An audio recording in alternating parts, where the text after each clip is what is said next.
یا ایھا الذین آمنوا اطیعوا اللہ واطیعوا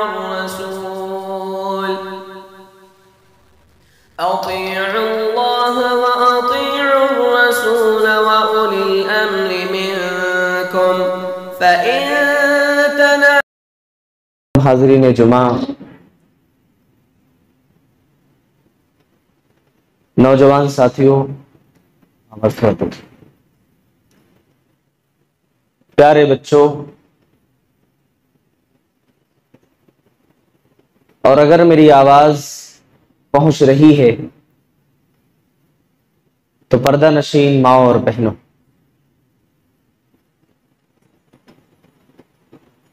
سب سے پہلے تمام قسم کی تعریف، توصیف، بڑائی و بزرگی، کبریائی و عظمت بیان ہو اس وحدہ لا شریک خالق کائنات، مالک ارض و سما کے لیے، جس نے ہمیں اور آپ کو اس دنیا کے اندر پیدا فرمایا، اور پیدا فرمانے کے بعد ایمان کی عظیم دولت سے اللہ رب العالمین نے ہمیں اور آپ کو مالا مال کیا۔ اس کے بعد درود و سلام کا نذرانہ ہو بالخصوص ہمارے آخری پیغمبر جناب محمد رسول اللہ صلی اللہ علیہ وسلم کی ذات مقدسہ مطہرہ مصطفیٰ مجتبیٰ پر خصوصاً، اور بالعموم تمام انبیاء کرام علیہم الصلاۃ والسلام پر۔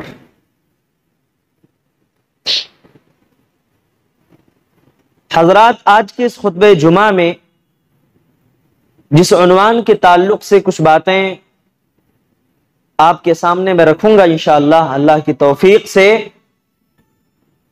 وہ ہے کہ فتنوں کے دور میں اہل توحید کا کردار کیا ہونا چاہیے۔ آج کے زمانے میں اگر آپ موازنہ کریں ہمارے سماج اور معاشرے کا، مشاہدہ کریں تو ہمیں بہت سارے فتنے نظر آتے۔ اس بات میں آگے بڑھنے سے پہلے، اس مسئلے کو اور زیادہ واضح انداز میں بیان کرنے سے پہلے، آئیے سمجھ لیتے ہیں فتنہ کس کو بولتے ہیں۔ فتنے کے معنی ہوتے ہیں آزمائش، ابتلا، امتحان کے، اور یہ کئی طریقے کا ہو سکتا ہے۔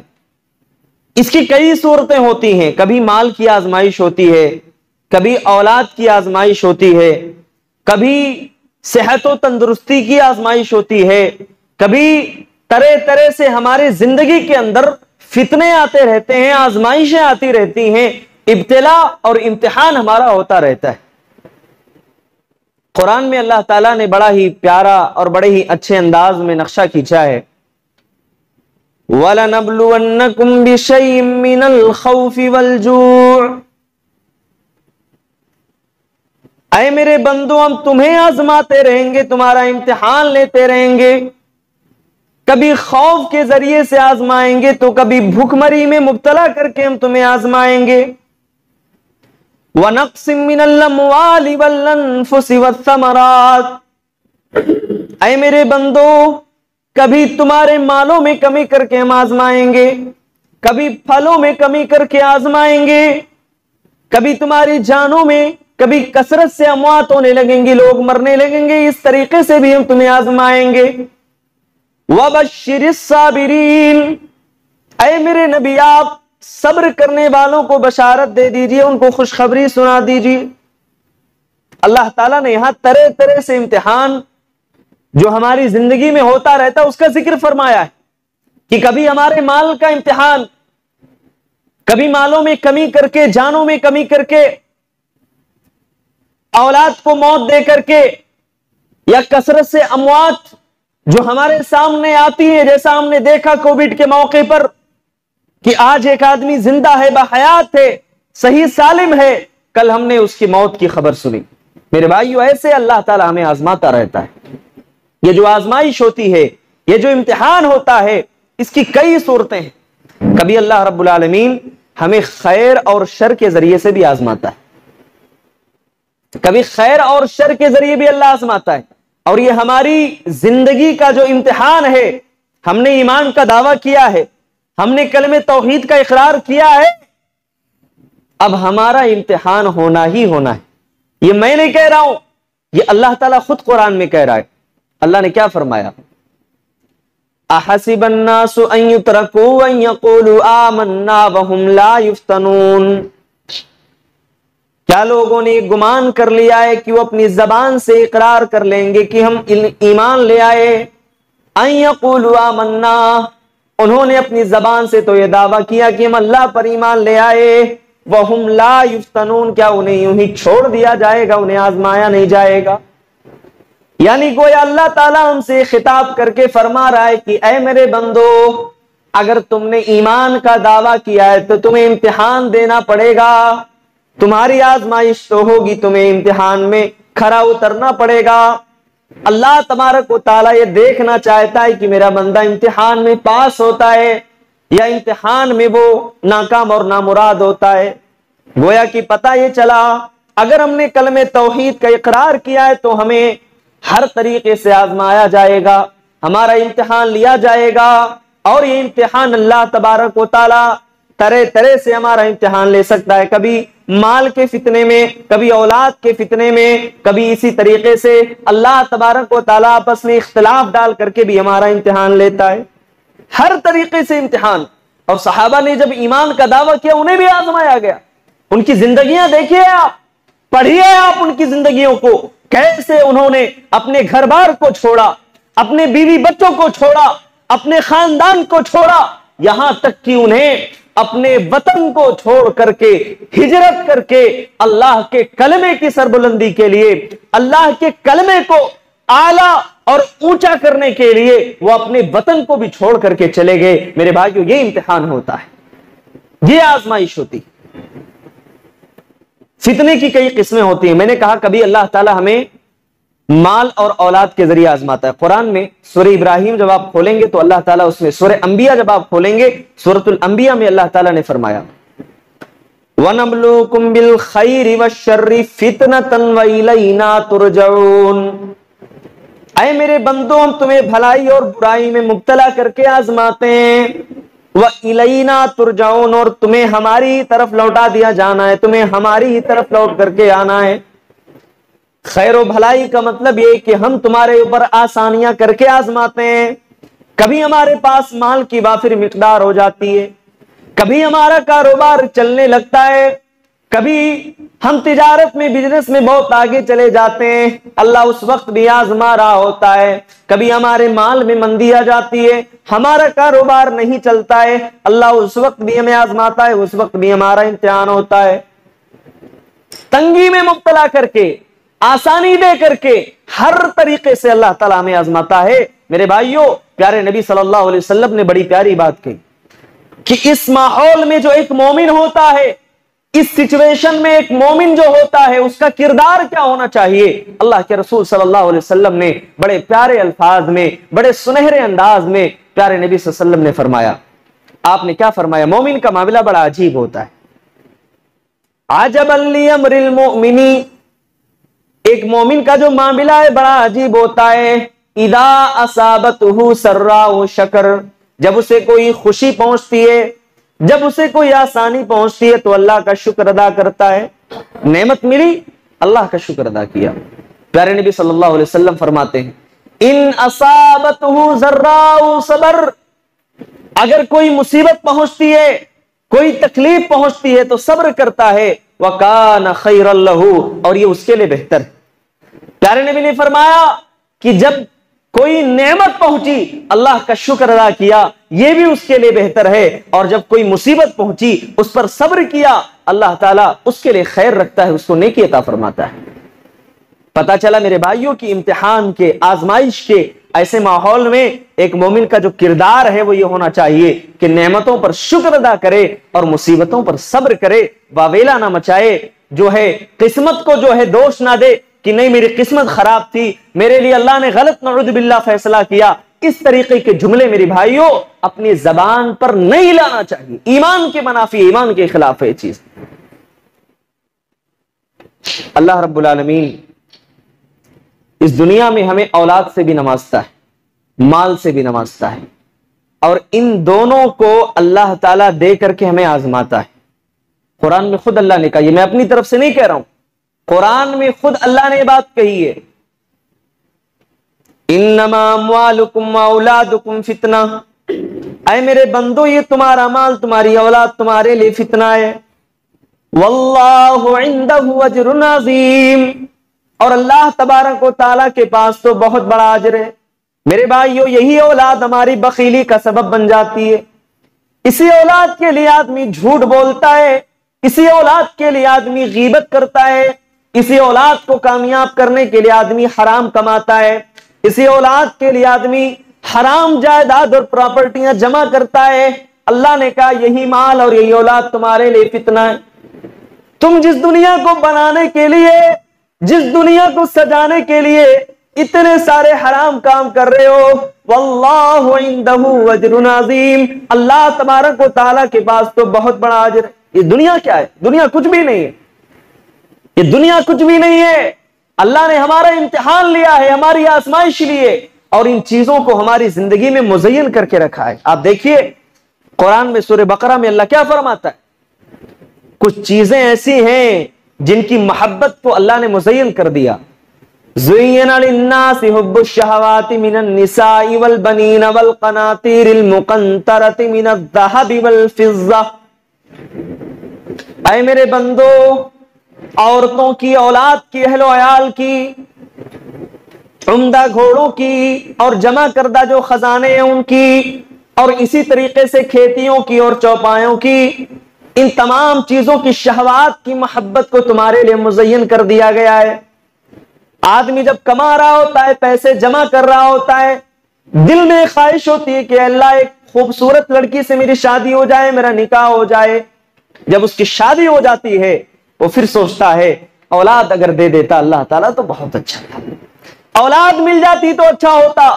اللہ تعالیٰ اولاد سے بھی نوازتا ہے. اللہ نے جو ترتیب اس آیت میں بیان فرمائی ہے، کہاں اولاد بھی ملتی ہے، اولاد کے ملنے کے بعد آدمی سمجھتا ہے والقناطیر المقنطرۃ من الذهب والفضہ، اب کچھ خزانے ہیں جو جمع کرنے ہیں، کچھ خزانے ہیں پیسے کی شکل میں، سیونگ کی شکل میں مجھے بچا کر کے رکھنا ہے. اللہ نے کہا یہ بھی جمع کر لیتا ہے. والخیل المسومہ، اور عمدہ قسم کے گھوڑے.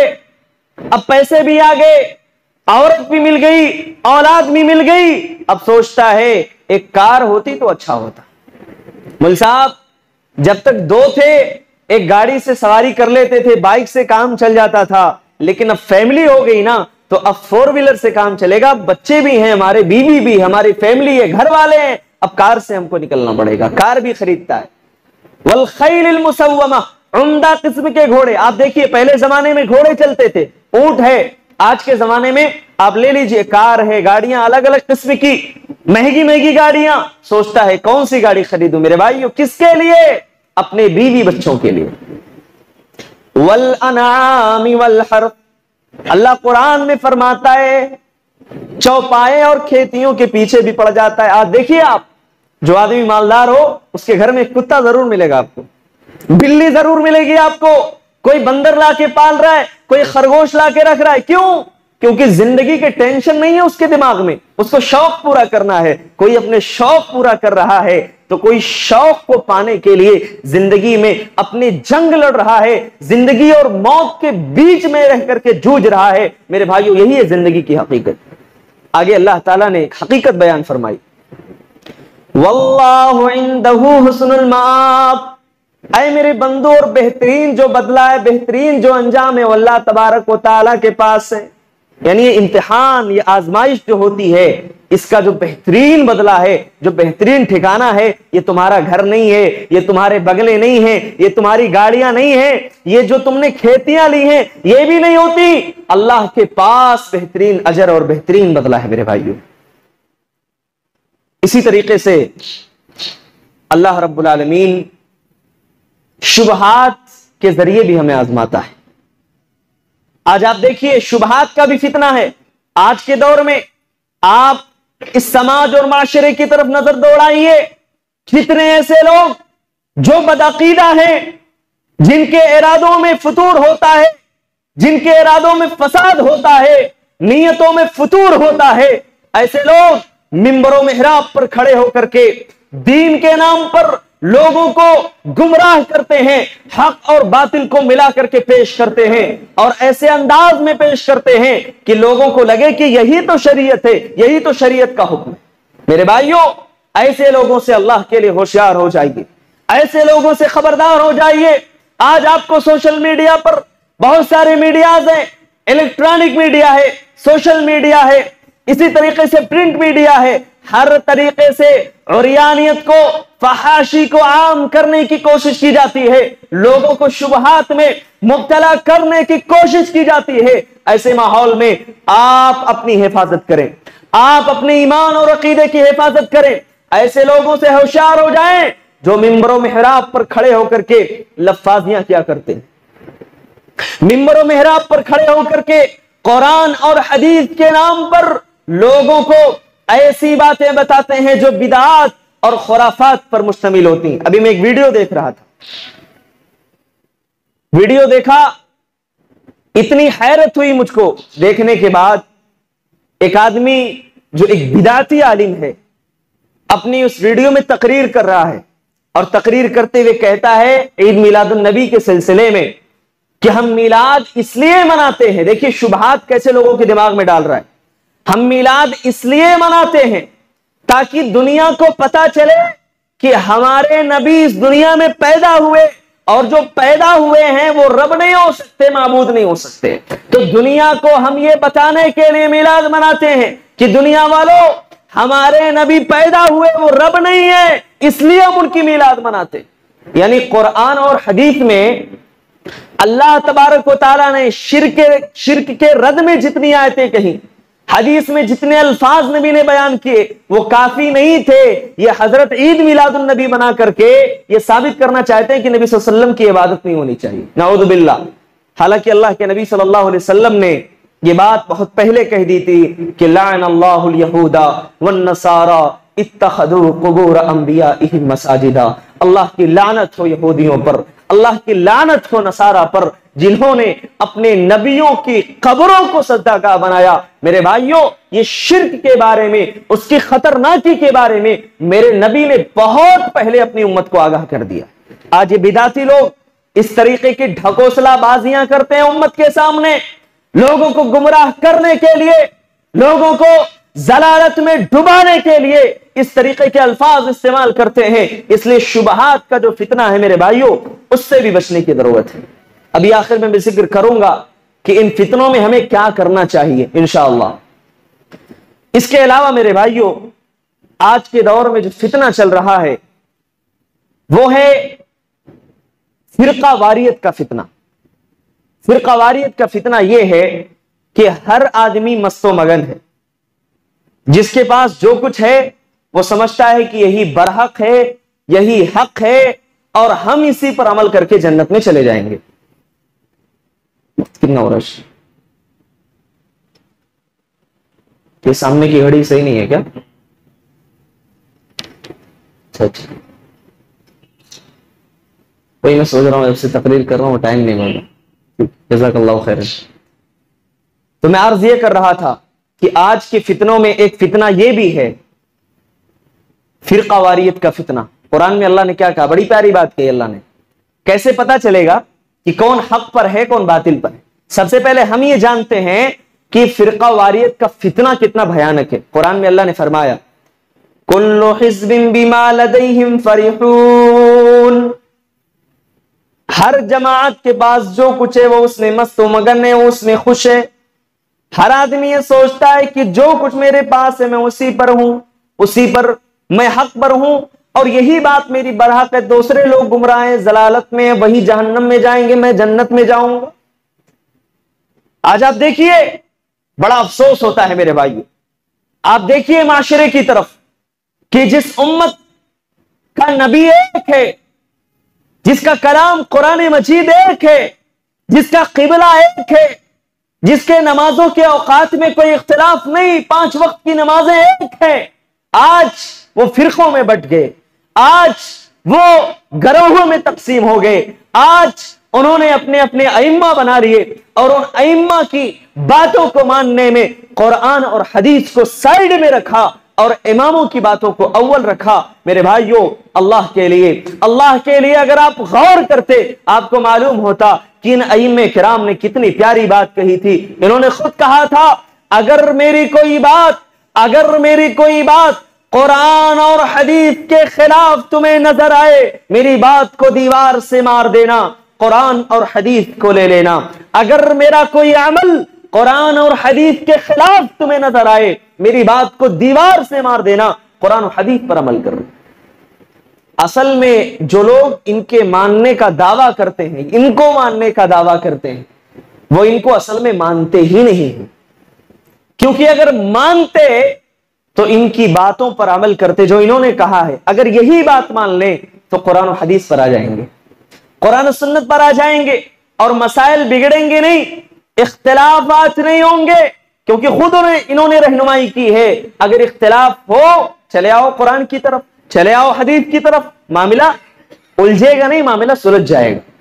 کیسے پتا چلے، معلوم کیسے ہو کہ بھئی کون حق پر ہے، کون برحق ہے اور کون گمراہ ہے؟ ایسے موقع پر جبکہ ہر کوئی اپنے آپ میں مگن ہے، ہر کوئی سوچ رہا ہے نہیں میں ہی صحیح ہوں، دوسرے لوگ غلط ہیں، اللہ تعالیٰ نے بڑا ہی پیارا اصول سمجھایا ہے، اس اصول کو ہم سامنے رکھیں، انشاءاللہ مسائل نہیں بگڑیں گے۔ دیکھیے قرآن کی ایک آیت ہے سورہ حامیم سجدہ، یہ آیت آپ پڑھ لیں، آیت نمبر 33 سے لے کر کے 35 تک اللہ تعالیٰ نے بڑی پیاری بات کہی ہے اور بتا دیا کہ فرق کیسے کرنا ہے، کہ کون اصل میں اللہ والے ہیں اور کون لوگ گمراہ ہیں، دوسرے فرقے کے لوگ ہیں۔ اللہ نے فرمایا وَمَنْ أَحْسَنُ قَوْلًا مِّمَّنْ دَعَا إِلَى اللَّهِ وَعَمِلَ صَالِحًا، اس سے بہترین بات کرنے والا کون ہو سکتا ہے جو لوگوں کو اللہ کی طرف بلائے، اللہ کی طرف دعوت دے، وَعَمِلَ صَالِحًا اور نیک عمل کرے، وَقَالَ إِنَّنِي مِنَ الْمُسْلِمِينَ اور ایک کہے کہ بے شک میں مسلمان ہوں، یقیناً میں مسلمانوں میں سے ہوں۔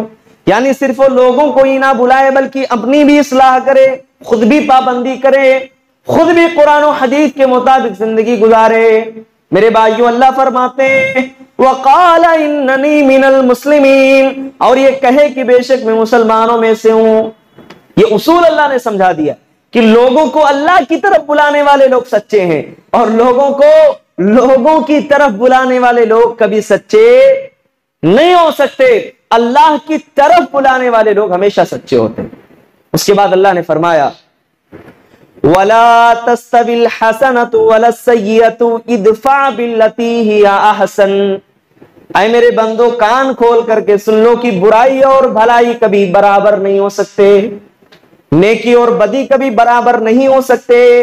ادفع باللتی ہی احسن برائی کو بھلائی کے ذریعے سے ٹال دیا کرو، کبھی برائی نظر آئے بھلائی کے ذریعے سے اسے ٹال دو، یعنی گالی کا جواب کبھی گالی سے نہ دو، گالی کا جواب دعاؤں سے دو، جیسے میرے پیارے نبی صلی اللہ علیہ وسلم نے کیا ہے۔ اس کے بعد اللہ تبارک و تعالی نے فرمایا وَمَا يُلَقَّاهَا إِلَّا الَّذِينَ صَبَرُوا یہ کام تو وہی لوگ کرتے ہیں جن کے اندر صبر کا جذبہ ہوتا ہے، جو صبر کرنے والے لوگ ہوتے ہیں، یعنی جو صابر نہیں ہوتے، جو صبر کرنے والے نہیں ہوتے وہ یہ کام نہیں کر سکتے۔ یہ بہت بڑے جگرے کا کام، یہ کوئی چھوٹا کام نہیں ہوتا کہ آپ برائی کو بھلائی کے ذریعے سے ٹال رہے ہو۔ میرے بھائیوں، آخر میں اللہ نے کہا کہ اس کو وہی لوگ کر سکتے ہیں جن کے اندر صبر کا مادہ ہوتا ہے۔ سبحان اللہ۔ بھائیو، ایسے موقع پر جبکہ فتنے ہزاروں ہیں ہماری نگاہوں کے سامنے، کیا کریں ہم؟ کون سی چیز اپنائیں؟ سب سے پہلی چیز دین علم حاصل کریں۔ اور آج اس ارتداد کے موقع پر، آج اس فتنے کے دور میں ارتداد کا بھی ایک بہت بڑا بازار گرم ہے۔ آج ہماری بچیوں کا غیروں کے ساتھ چلے جانا بھی بہت بڑا فتنہ ہے جو ہمارے سامنے ہے۔ میرے بھائیوں، شاید ہماری ان بچیوں نے اپنے ایمان کی قیمت کو نہیں سمجھا، جو غیروں کے ساتھ بھاگ کر کے اپنے ایمان کا اور اپنے عمل کا سودا کرتے ہیں۔ قرآن میں اللہ نے کہا ان الذین کفروا وماتوا وهم کفار، بے شک جن لوگوں نے کفر کیا اس حال میں اگر وہ اس دنیا سے گئے کہ وہ کافر ہیں، اللہ رب العالمین نے فرمایا فَلَن يُقْبَلَ مِنْ أَحَدِهِمْ مِلْءُ الْأَرْضِ ذَهَبًا، اگر اللہ کے سامنے حاضر ہونے کے بعد زمین بھر کے سونا بھی وہ دیں، اللہ کے راستے میں اس کو قبول نہیں کیا جائے گا، ریجیکٹ کر دیا جائے گا، اس کی کوئی ویلو نہیں ہوگی اللہ کے سامنے۔ میرے بھائیو، یہ ہے ہمارے ایمان کی قیمت، یہ ہے ہمارے ایمان کی ویلو جس کو ہم نے سمجھا ہی نہیں۔ ہمارے گھر میں کھانے کے لیے کھانا نہ ہو، ہمارے سینے میں ایمان کی دولت ہے، دنیا کی ساری دولت اس کے سامنے پھیکی ہے۔ میرے بھائیو، ہماری مائیں اور بہنیں سنیں، اپنے بچیوں کی تربیت کریں، اپنے بہنوں کی تربیت کریں جو آج غیروں کے ساتھ بھاگ کر کے اپنے ایمان کا سودا کرتی ہیں۔ اللہ تعالیٰ اس فتنے سے ہمارے گھر کی بچیوں کو محفوظ فرمائے۔ میرے بھائی، اسی طریقے سے وقت کم ہے، میں آپ کو یہ بتاتا چلوں کہ اس فتنے کے دور میں ہمیں کیا کرنا چاہیے، کیا چیزیں ہیں جس کی پابندی کر کے ہم اپنے آپ کو اس فتنے میں بچا سکتے ہیں۔ سب سے پہلی چیز جو ہے دین علم حاصل کریں۔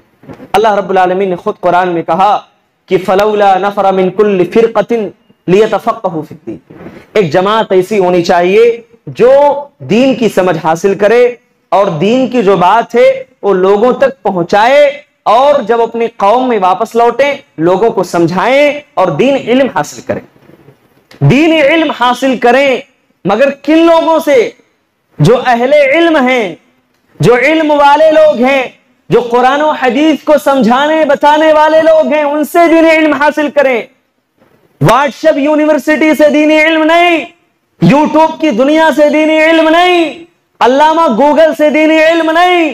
ایسے لوگوں کے سامنے زانوے تلمس تہ کر کے، آج تو زمانہ ترقی کر چکا ہے، زوم ایپ آ چکا ہے، بہت سارے آن لائن سورسز ہیں، بڑے بڑے علماء ہیں جو دروس دے رہے ہیں، ایسے لوگوں کے شاگردی اختیار کر کے دینی علم حاصل کریں، اس کو سمجھیں اور لوگوں تک پہنچائیں۔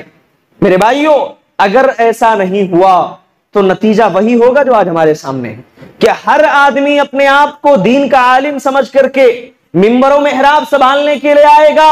آپ کیسے تفریق کرو گے کہ دین کا عالم ہے یا نہیں ہے؟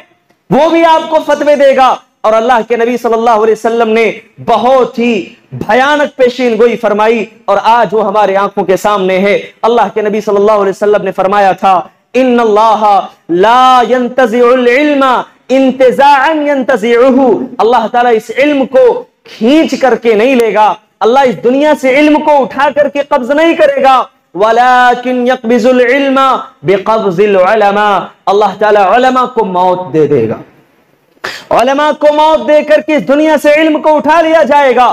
پیارے نبی صلی اللہ علیہ وسلم فرماتے ہیں حَتَّى إِذَا لَمْ يَبْقَ عَالِمًا، یہاں تک کہ سروئے زمین پر کوئی عالم نہیں بچے گا، اتخذ الناس رؤوسا جہالا، یہ لوگ جاہلوں کو اپنا سردار بنا لیں گے، جاہلوں کو اپنا مفتی بنا لیں گے، وقد اضلوا، یہ لوگ گمراہ کریں گے، خود بھی گمراہ ہوں گے، خود بھی گمراہ ہوں گے، دوسروں کو بھی گمراہ کریں گے، اور یہ فتویٰ دیتے پھریں گے۔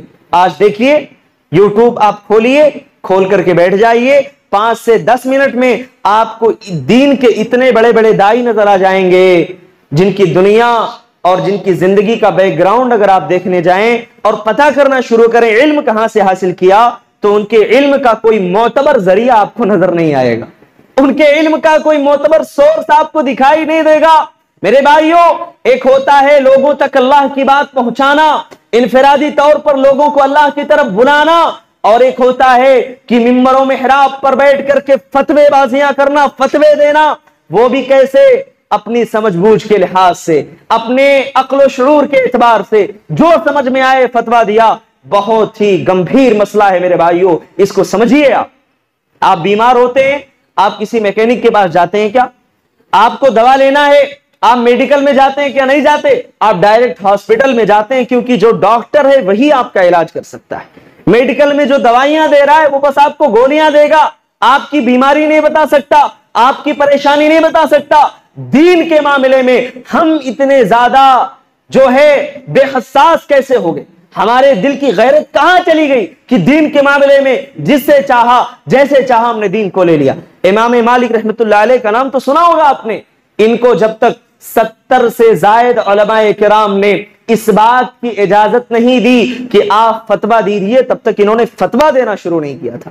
آج حال یہ ہے 2 دن یوٹیوب دیکھ لیا، تیسرے دن کسی سے جا کر کے ملاقات کر لی، چوتھے دن سے فتویٰ دینا شروع کر دیا۔ میرے بھائیو، اللہ کے لیے اس امت کو گڑھے میں مت ڈالو، اللہ کے لیے اس امت کو اختلافات میں مت جھوکو، اللہ کے لیے اس امت کو خبر گیری کرنے کی خود ضرورت ہے، اپنی اصلاح کی خود ضرورت ہے کہ ہمارے اندر کون سی برائیاں اور کون سے نگیٹو پوائنٹ سے جو پنپ رہے ہیں جن کو دبانے کی ضرورت ہے۔ اس کے علاوہ میرے بھائیوں ایک دوسری چیز ہے دینی علوم کے حاصل کرنے کے ساتھ ساتھ کہ دیکھیے اختلافات کو ختم کریں، کوئی مسئلہ ہو قرآن و حدیث کی طرف لوٹائیں۔ فَإِن تَنَازَعْتُمْ فِي شَيْءٍ فَرُدُّوهُ إِلَى اللَّهِ وَالرَّسُولِ، اللہ اس کے رسول کی طرف لوٹائیں۔ یہ بھی ایک کردار ہونا چاہیے فتنے کے دور میں۔ اسی طرح ہمارا تیسرا کردار یہ ہو کہ جماعت کو لازم پکڑے، جماعت سے ہم نہ ٹوٹیں یا جماعت سے اپنے آپ کو ہم منقطع نہ کریں، کیونکہ جماعت سے جو کٹتا ہے وہ شیطان کا شکار ہو جاتا ہے، ایسے ہی جیسے کوئی بکری اپنے ریوڑ سے ہٹتی ہے تو بھیڑیے کا شکار ہوتی ہے، ایسے ہی جماعت سے جو لوگ کٹتے ہیں میرے بھائیوں شیطان کے شکار ہو جاتے ہیں ایسے لوگ۔ اس لیے جماعت سے اللہ کے لیے مت کٹیے۔ ایک حدیث بیان کر کے اپنی بات ختم کرتا ہوں۔ حذیفہ بن یمان رضی اللہ تعالیٰ عنہ اللہ کے نبی صلی اللہ علیہ وسلم کے پاس آئے، کہا اللہ کے رسول لوگ آپ سے خیر کے بارے میں پوچھتے ہیں، میں آپ سے شر کے بارے میں پوچھتا ہوں تاکہ میں اس سے بچ سکوں، تاکہ میں اس سے محفوظ رہ سکوں۔ اللہ کے نبی صلی اللہ علیہ وسلم شر کے بارے میں بتائیے۔ آپ صلی اللہ علیہ وسلم نے بتایا، کہا کہ اللہ کے رسول کیا اس شر کے بعد بھی کوئی خیر آئے گا؟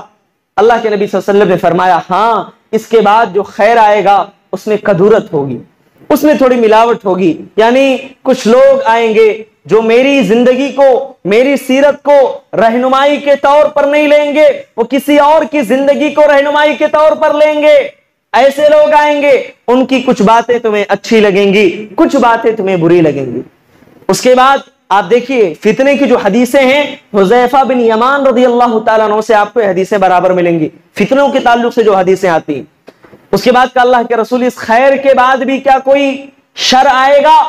پیارے نبی صلی اللہ علیہ وسلم نے کہا ہاں، شر ایسا آئے گا کہ کچھ لوگ ایسے ہوں گے جو لوگوں کو جہنم کے دروازے کی طرف بلائیں گے۔ سبحان اللہ، اللہ کے نبی نے کتنی بڑی بات کی، کہا کچھ لوگ ایسے ہوں گے لوگوں کو جہنم کے دروازے کی طرف بلائیں گے اور لوگ ان کی باتوں میں بھی آ جائیں گے۔ پیارے نبی صلی اللہ علیہ وسلم کون لوگ ہوں گے؟ کہا یہ لوگ تمہارے ہی طرح ہوں گے جیسے تم ہو، یہی لوگ ہوں گے۔ اس کے بعد کہا اللہ کے رسول اس کے بعد کیا کوئی خیر آئے گا؟ اللہ کے نبی صلی اللہ علیہ وسلم ایسا زمانہ اگر آ گیا، ایسا فتنہ اگر آ گیا تو ہم کیا کریں؟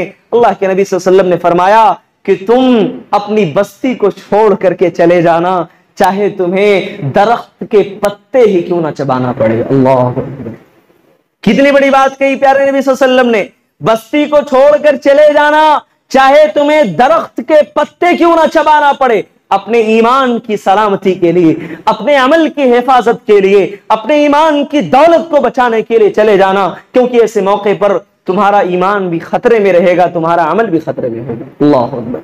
میرے بھائیوں وقت بہت کم ہے، یہ جو موضوع ہے بہت طویل وقت چاہتا ہے، لیکن جو بھی باتیں میں نے رکھی ہیں اس کا خلاصے بحث یہ ہے کہ ہم اللہ کے لیے ان فتنوں کے دور میں دینی علوم کو حاصل کریں، ایسے لوگوں سے جو علماء ہیں، جو اہل علم ہیں، جو حقیقت میں دین علم کو حاصل کرنے والے لوگ ہیں، ان کے ماتحتی میں رہ کر کے، ان کی شاگردی اختیار کر کے ان سے علوم حاصل کریں اور اسے لوگوں تک پہنچائیں۔ اس لیے کہ آج جو فتنوں کا دور اٹھا ہے، ہر کوئی جو ہے ایک ٹرائی پوڈ لیتا ہے، موبائل خریدتا ہے اور کھڑے ہو جاتا ہے، ویڈیو ریکارڈ کر کے ڈالنا شروع کر دیتا ہے کہ میں ہی جو ہے سب سے بڑا مفتی ہوں، میں ہی جو ہے دین کا سب سے بڑا عالم ہوں۔ اللہ کے لیے جو دین کے اصل حاصل کرنے والے جو علماء ہیں، علماء ربانیین ہیں، ان سے حاصل کریے، لوگوں تک پہنچائیے، اور جماعت میں اختلاف تفرقہ بازی پیدا مت کریے، جماعت سے جڑ کر کے رہیے۔ اللہ کے نبی صلی اللہ علیہ وسلم نے اس حدیث میں آخر میں ایک نصیحت کی تھی کہ جب ایسا موقع آئے تلزم جماعت المسلمین، آپ نے کہا تھا کہ مسلمانوں کی جماعت کو لازم پکڑنا، وامامہم، اور ان کا جو امیر ہوگا اس کی اطاعت کرنا، ان کا جو حاکم ہوگا اس کی بات ماننا، کیونکہ جب ان سے بچھڑو گے تو بکھر جاؤ گے اور پھر تمہارا وہی حشر ہوگا جو ایک بکری کا ہوتا ہے۔ اللہ تعالیٰ سے دعا ہے اللہ رب العالمین مجھے اور آپ کو صحیح اور حق بات کہنے کی توفیق عطا فرمائے۔ فتنوں کے اس دور میں اللہ تعالیٰ ہم سب کی ایمان کی، عمل کی حفاظت فرمائے۔ اللہ تعالیٰ ہمارے بچیوں کی عزت و آبرو کی حفاظت فرمائے۔ اللہ تعالیٰ ان کے ایمان و عمل کی حفاظت فرمائے۔ اللہ جب تک ہمیں زندہ رکھے، ایمان اور اسلام پر زندہ رکھے اور اسی پر ہمارا خاتمہ ہو۔ آمین۔ تقبل رب العالمین وآخر دعوانا الحمد للہ رب العالمین۔